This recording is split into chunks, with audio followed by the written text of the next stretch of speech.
आज मैं आप लोगों को 12th क्लास का डिफरेंशिएशन चैप्टर पढ़ाऊंगी। इसमें आप लोगों को पढ़ाऊंगी डिफरेंशिएशन ऑफ इम्प्लीसिएंट फंक्शन।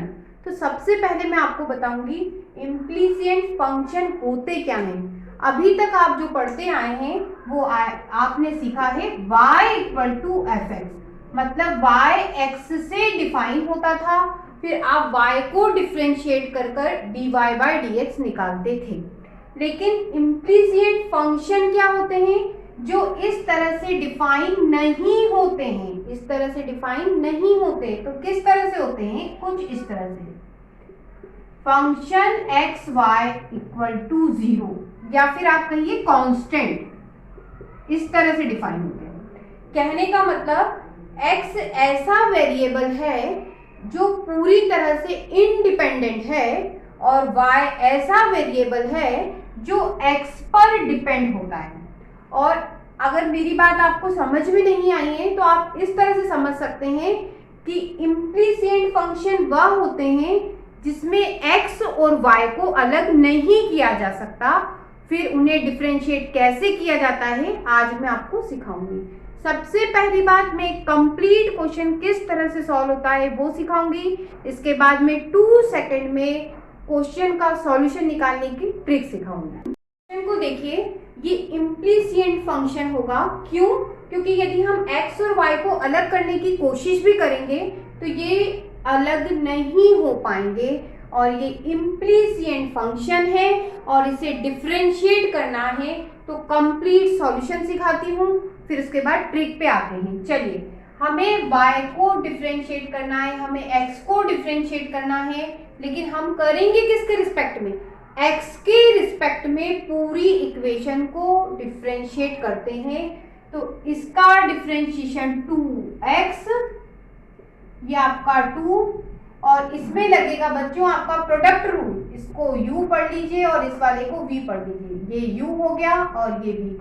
आपने प्रोडक्ट रूल पढ़ा है, u इंटू v होता है डिफरेंशिएशन में u, differentiation of v plus v differentiation of u। इसका मतलब आप एक को सेम रखिए, दूसरे को डिफरेंशिएट कीजिए, प्लस लगाइए, दूसरे को सेम रखिए, पहले को डिफरेंशिएट कीजिए। चलिए करते हैं। फॉर्मूले के हिसाब से 2 कांस्टेंट है, बाहर कर दिया।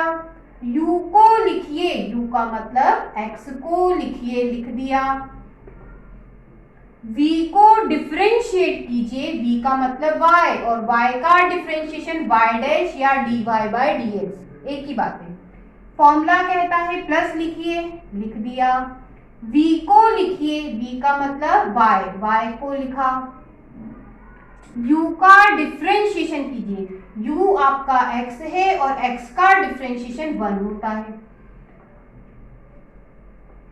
ये सॉल्व हो चुका, बीच में प्लस है, प्लस लगाया। y क्यूब का डिफरेंशिएशन 3y स्क्वायर, फिर y को डिफरेंशिएट करोगे तो y डैश, ये कांस्टेंट है, इसका डिफरेंशिएशन 0। अब हमारा काम है y डैश की वैल्यू निकालना, मतलब dy बाई डी एक्स निकालना। तो सबसे पहली बात, y डैश 2 का, इस 2 का अंदर मल्टीप्लाई कर लेते हैं, तो ये 2 हो गया, ये भी आपका 2 हो गया। अब y डैश की वैल्यू निकालते हैं, तो y डैश यहाँ से और यहाँ से कॉमन मिलेगा, तो यहाँ बचा बच्चों 2x, यहाँ से y डैश कॉमन निकाला तो आपके पास बचा 3y स्क्वायर, तो ये हो गया 3y स्क्वायर। अब आगे चलते हैं, ये प्लस का 2x से उधर गया तो माइनस का 2x, ये प्लस का 2y है, उधर गया तो माइनस का 2y। आप चाहो तो इसमें से माइनस कॉमन निकाल सकते हो। अब ये मल्टीप्लाई में है, हमें y डैश की वैल्यू चाहिए, तो ये पूरा ब्रैकेट डिवाइड में जाएगा। आपका आंसर आ गया y dash equal to minus 2x plus 2y upon 2x plus 3y square. ये कंप्लीट सॉल्यूशन था। अब यही आंसर मैं आपको 2 सेकंड ट्रिक से निकाल के दिखाऊंगी, लेंगे, लेकिन हम पूरे क्वेश्चन को f मानेंगे, f इक्वल टू, और यहाँ कुछ भी लिखा है, जो भी लिखा है उसको इधर लेकर जाइए। तो ये प्लस का 42 था, इधर जाएगा तो माइनस का 42। आपका पूरा क्वेश्चन इक्वल टू 0 होना चाहिए इस ट्रिक के लिए। चलिए अब स्टार्ट करते हैं। तो मैं आपको बताती हूँ, इसके लिए फॉर्मूला यूज होता है dy by D X equal to minus del F upon del X और del F upon del Y. ये फॉर्मूला यूज होता है। तो अब इस डेल का मतलब क्या होता है? डेल का मतलब होता है कि जब आप f को डिफ्रेंशिएट करेंगे x के रिस्पेक्ट में तो y कांस्टेंट मानना है। जब f को डिफ्रेंशिएट करेंगे y के रिस्पेक्ट में तो x को कांस्टेंट मानना है। जिसके रिस्पेक्ट में आप डिफ्रेंशिएट करेंगे उसके अलावा जो वेरिएबल बचा उसको कांस्टेंट मानना होता है। और अब हम स्टार्ट करते हैं और यही आंसर मैं आपको निकाल के दिखाती हूँ। ये देखिए dy by D x, formula कहता है माइनस लिखिए, ये अब मैंने माइनस लगाया। f को डिफ्रेंशिएट करेंगे x के रिस्पेक्ट में तो y कांस्टेंट होगा। तो आप देखिए x के रिस्पेक्ट में डिफ्रेंशिएट करेंगे तो x स्क्वायर का डिफ्रेंशिएशन 2x, जब इसको डिफ्रेंशिएट करेंगे तो ये दोनों तो कांस्टेंट है, ये रहे आपके, और x का डिफ्रेंशिएशन 1, इसको हम ऐसा भी लिख सकते हैं, हम x के रिस्पेक्ट में डिफ्रेंशिएट कर रहे हैं, ये कांस्टेंट, ये भी कांस्टेंट, डिफ्रेंशिएशन ऊपर वाला हो गया। अब आगे चलते हैं, हमें f को डिफ्रेंशिएट करना है y के रिस्पेक्ट में। y के रिस्पेक्ट में आप डिफ्रेंशिएट कर रहे हैं तो x कांस्टेंट होगा। तो आप देखिए x कांस्टेंट होगा, हम y के रिस्पेक्ट में कर रहे हैं, ये 0। जब हम यहाँ डिफ्रेंशिएट कर रहे हैं y के रिस्पेक्ट में तो ये कांस्टेंट हुआ, तो ये आपका 2x, y का डिफ्रेंशिएशन 1, हम कुछ इस तरह से लिख सकते हैं, ऐसा भी लिख सकते हैं। आगे चले, y क्यूब का डिफ्रेंशिएशन 3y स्क्वायर, और बच्चों ये तो कांस्टेंट है और कांस्टेंट का डिफ्रेंशिएशन 0 होता है। दोनों आंसर सेम आए। कंप्लीट सॉल्यूशन भी सिखाया मैंने आपको और 2 सेकंड की ट्रिक से भी सिखाया। आगे कुछ और एग्जांपल से मैं आपको ट्रिक और अच्छे से समझाने की कोशिश करती हूँ। की तरफ बढ़ते हैं। मैंने आपसे कहा अगर आप dy बाई डी एक्स निकालना चाहते हैं तो क्वेश्चन को f मानिए, तो अपन f मान लेते हैं, लेकिन यहाँ जो लिखा है उसको इधर ले जाओ।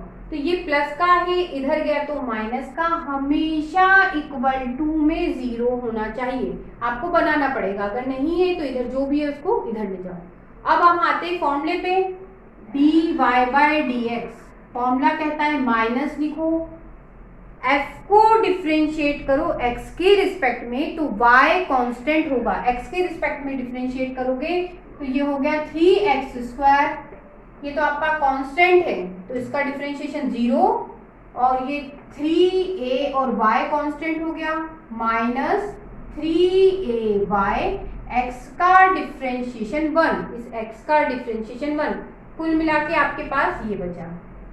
आगे चलते हैं, f को डिफ्रेंशिएट कीजिए y के रिस्पेक्ट में, x कांस्टेंट होगा क्योंकि हम y के रिस्पेक्ट में कर रहे हैं। तो बच्चों इसका डिफ्रेंशिएशन 0, इसका डिफ्रेंशिएशन 3y स्क्वायर, और आप देखिए y के रिस्पेक्ट में कर रहे हैं तो ये पूरा का पूरा कांस्टेंट, तो 3ax आपका सेम और y का डिफ्रेंशिएशन 1।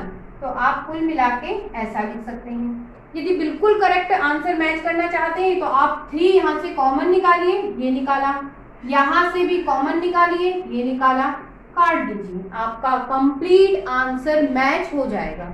इसी तरह कुछ और क्वेश्चन भी देखते हैं। अगले क्वेश्चन की तरफ बढ़ते हैं।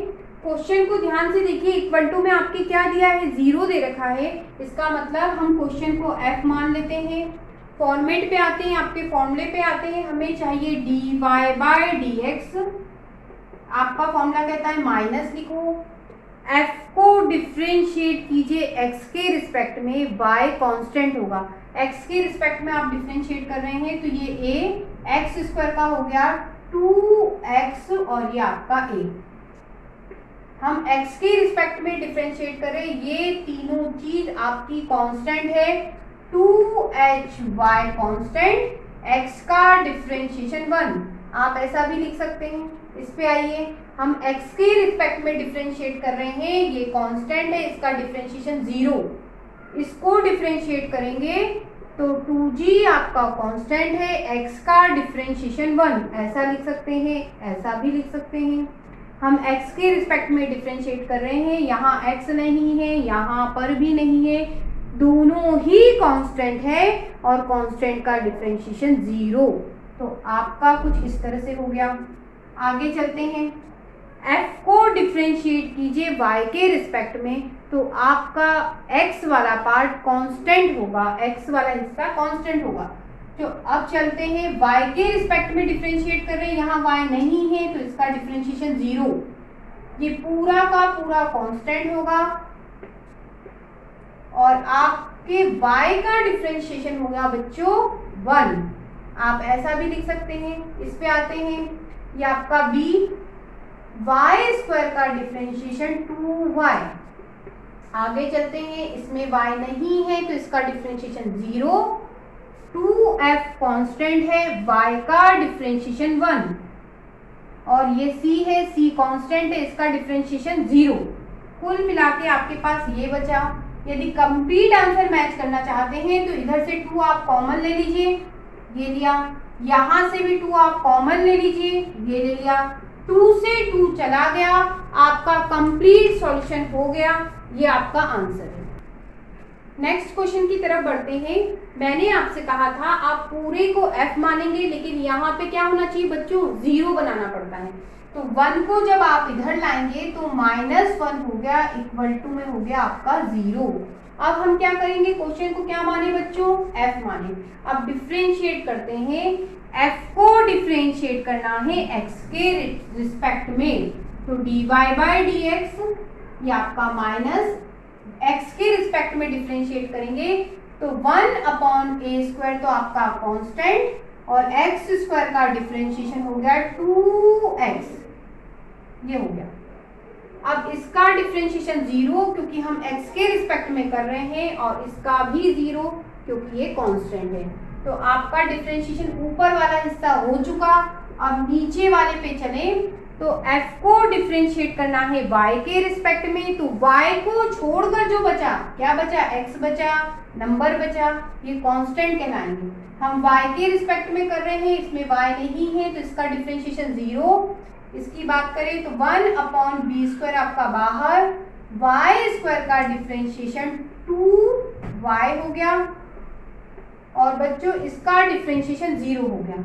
आप ध्यान से देखिए, 2 से 2 कैंसिल, आपके पास बचेगा -x/a², ये रहा आपका x/a², ये b² ऊपर चला जाएगा, ये ऊपर चला गया और नीचे बचा y।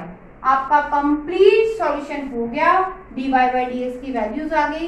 इस तरह से 2 सेकंड में आप इस ट्रिक का यूज करके इम्प्लिसिएंट फंक्शन डिफरेंशिएट कर सकते हैं।